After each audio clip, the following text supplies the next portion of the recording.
trust your bank. You assume that institutions with 2 centuries of history are ironclad, built on layers of oversight and managed by experts who never gamble with your future. You see a building of stone and glass and you see security, but security is often just a collective agreement to look away. Consider Barings Bank.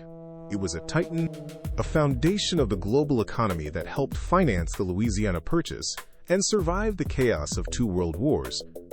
It was a pillar of fiscal responsibility, or so the world believed. But behind the heavy doors and the prestigious reputation, the entire edifice was hollow.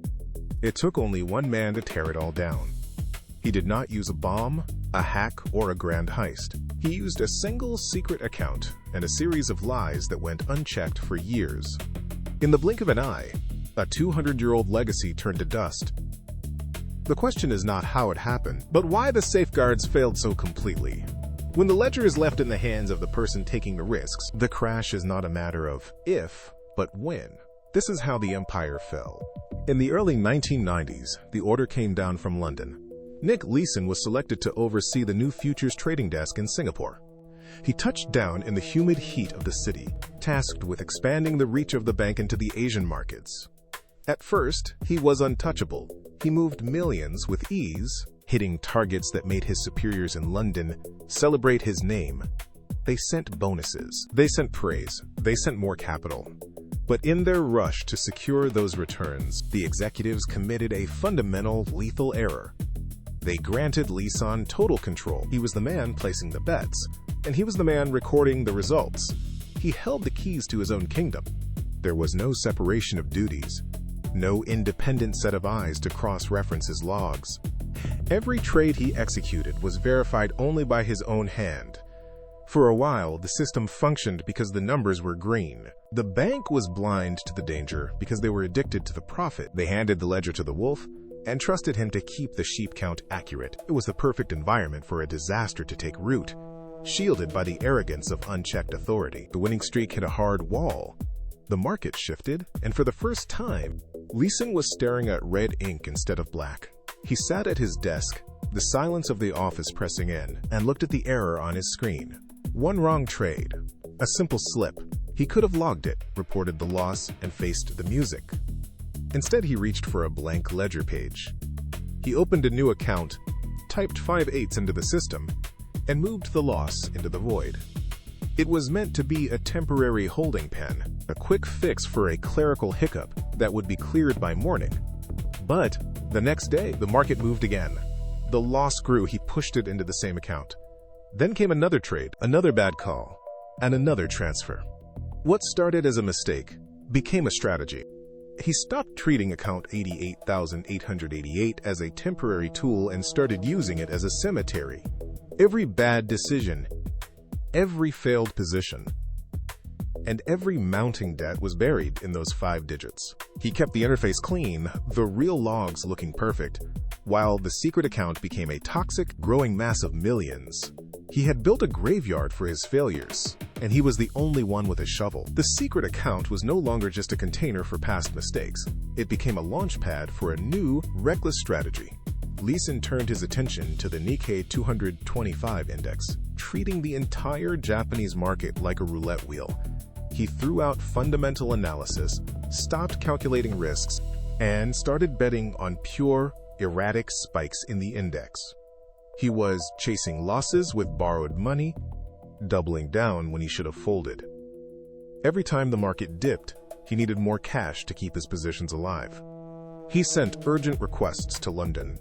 The executives, blinded by the millions he had previously generated, did not ask why he needed another 50 million. They did not ask why the margin requirements were ballooning. They saw the transaction as fuel for a golden engine. They authorized the transfers without hesitation, wiring hundreds of millions of dollars directly into his invisible graveyard.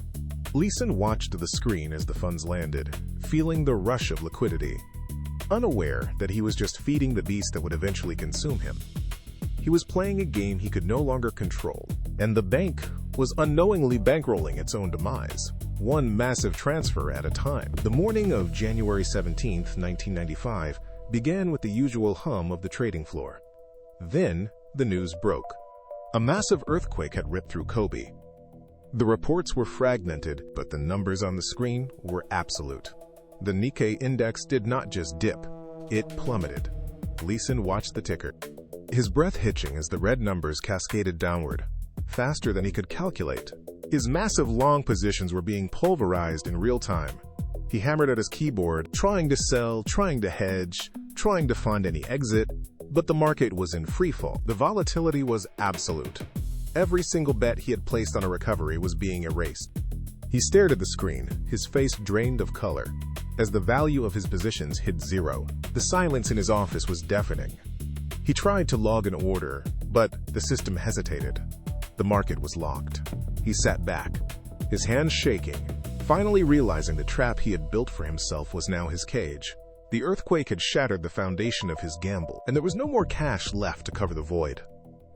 The numbers on his screen told a story of total, irreversible ruin. The final audit was not a conversation, it was a death sentence.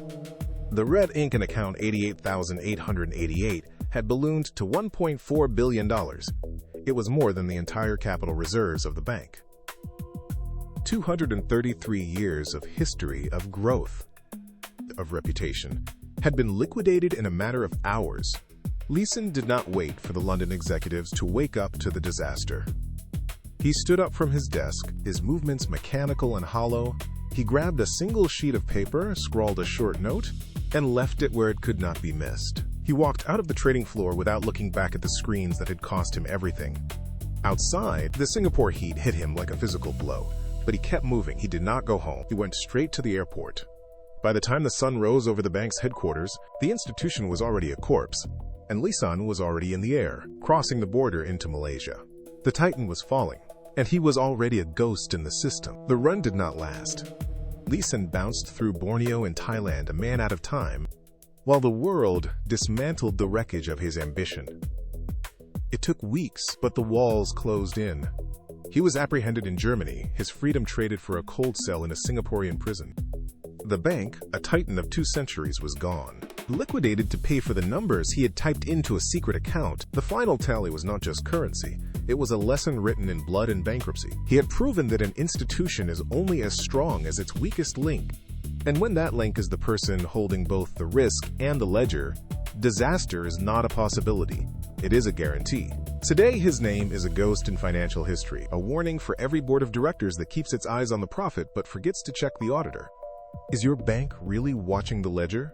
Or is there another account, 88,888, buried in the dark, waiting for the next earthquake to bring it all crashing down?